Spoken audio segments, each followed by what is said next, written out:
Hello，大家好！如果第一次嚟到我嘅頻道，記得 Like、Share 同埋訂閱我嘅頻道啊！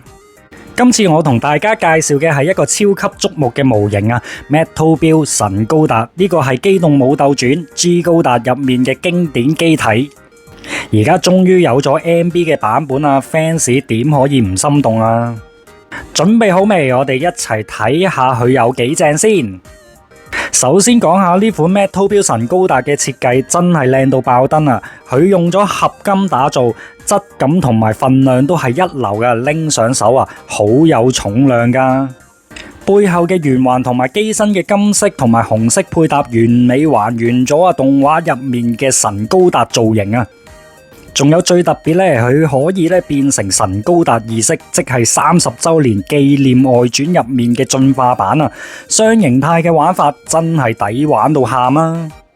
可動性方面 ，MB 咧真係冇得輸啊！關節咧靈活到爆燈啊，可以咧做出多蒙卡修嘅招牌動作爆熱神掌啊！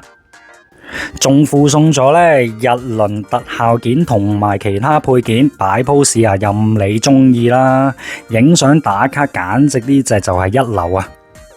金川太宏導演親自監修，細節同埋技術都係頂級嘅水準啊 ！fans 啊一定要搶購啊！我覺得講到售價呢，呢款 MB 神高達咧定價2230蚊啊，連稅計都係44000 yen 啊！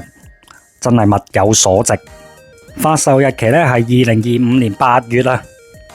總括嚟講呢款 MB 神高達咧，無論係外觀可動性定係收藏價值，都係高達迷嘅夢幻之選啊。